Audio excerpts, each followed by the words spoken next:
Hey, what's up, Capstone? This is Cherie Baker. I'm here with Ed Drummond for this week's Capstone Weekly Update. Yes. Yeah. Nice. So, Ed, tell me what's going on in the market right Oh, now. shoot. This week in the market. So something that we saw, and you all will know, those of you that are paying attention to Cromford Reports. So we saw an uptick over the last 2 weeks where we would generally see a drop in the amount of sales and the amount of properties under contract, right? Generally, at this time of the year, the market comes down. Last 6 years, we've seen 2 years where it went up and stayed consistent through that time, which was more of an anomaly for the market. 2020, weird year. 2021, both really, really odd years. COVID. Yeah. So coming off of that, our market is like a legit bell curve here in the Valley. So when we're starting at the end of the summer, we start seeing it come down as a whole, right? Submarkets are different. But this year, we just did see an uptick, which overtook the amount of properties under contract last year, which is interesting. It's like the first time it's happened this year, which is awesome. That is awesome. Yeah. Why do you think that is? Well, interest rates. Yeah. Yeah.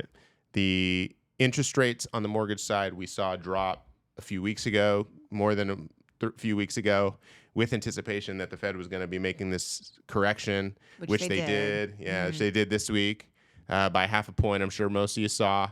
But the mortgage market got ahead of that. And now I would expect that the mortgage market's going to continue to look better from a rate perspective. And yeah, I think this year is up for grabs. Yeah, it'll be interesting to see what happens. What do you think is going to happen this year?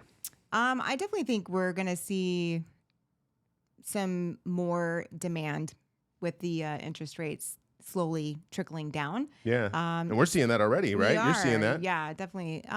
So it'll be interesting to see how much of that bell curve remains or if we stay flat. I don't know. Well, I can't predict it, but that's definitely more demand. Yeah. Mm-hmm.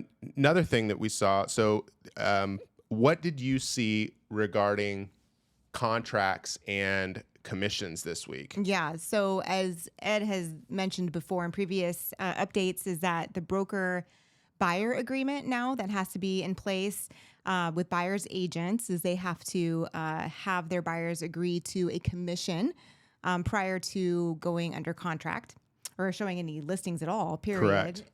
But now when agents are submitting offers, is they're adding that piece, which is called the seller commission agreement. Mm-hmm.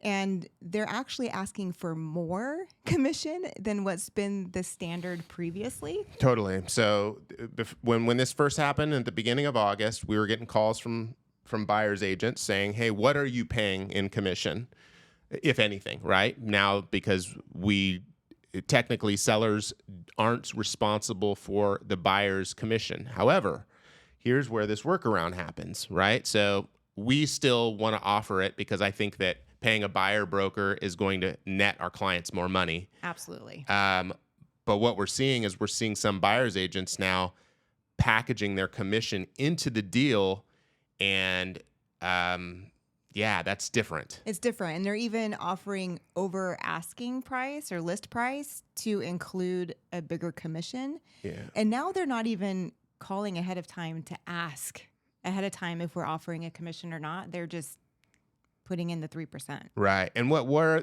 that doesn't help you as the seller is the whole idea was to enable basically so sellers wouldn't have to pay the commission anymore, right?